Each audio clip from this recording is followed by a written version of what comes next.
जय श्री कृष्णा। राधे राधे दोस्तों। आज के हमारे इस वीडियो में हम आपके लिए अजा एकादशी की व्रत कथा लेकर आए हैं। एक समय की बात है, कुंती पुत्र युधिष्ठिर ने श्री कृष्ण से पूछा, हे भगवान, भाद्रपद कृष्ण एकादशी का क्या नाम है? इस व्रत को करने की क्या विधि है? कृपा करके आप मुझे इस व्रत की विधि, कथा और इसका महत्व सुनाइए।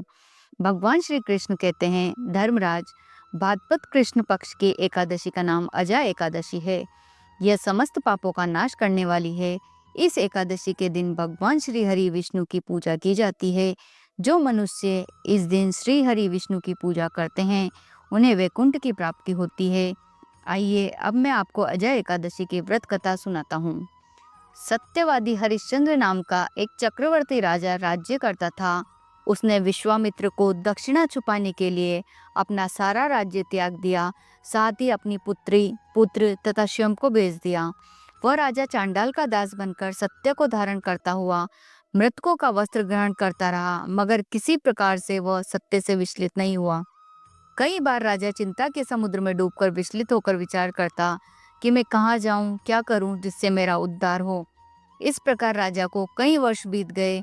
एक दिन राजा इसी चिंता में बैठा हुआ था कि गौतम ऋषि वहां आ पहुंचे। राजा ने उन्हें देखकर दंडवत प्रणाम किया और आप बीती सारी दुख भरी कहानी सुनाई। राजा हरिश्चंद्र की बात सुनकर गौतम ऋषि कहने लगे, राजन, आज से ठीक 7 दिन बाद भाद्रपद कृष्ण पक्ष की एकादशी आएगी। इस एकादशी को अजा एकादशी कहा जाता है। आप विधि पूर्वक इसका व्रत करें। इस व्रत के प्रभाव से आपके समस्त पाप नष्ट हो जाएंगे। इस प्रकार राजा से कहकर गौतम ऋषि उसी समय अंतर्ध्यान हो गए। राजा ने उनके कहे अनुसार एकादशी आने पर विधि पूर्वक व्रत किया, जागरण किया। इसी बीच राजा हरिश्चंद्र का पुत्र रोहित सांप के डसने से मृत्यु को प्राप्त हुआ। रानी द्वारा राजकुमार को शमशान में लाए जाने पर राजा हरिश्चंद्र ने रानी से शमशान का कर मांगा, मगर असहाय रानी के पास देने के लिए कुछ भी नहीं था। इसलिए उन्होंने अपनी चुनरी को चीर करके शमशान का कर चुकाया। अजा एकादशी के व्रत के प्रभाव से राजा के समस्त पाप नष्ट हो गए। भगवान श्री हरि विष्णु ने साक्षात प्रकट होकर राजा हरिश्चंद्र की प्रशंसा करी और स्वर्ग से पुष्पों की वर्षा होने लगी। भगवान की कृपा से राजा का पुत्र जीवित हो गया और एकादशी के व्रत के प्रभाव से राजा को उनका राज्य भी मिल गया। फिर वह तीनों चिरकाल तक राज्य सुख भोग कर अंत में स्वर्ग लोक को प्राप्त हुए।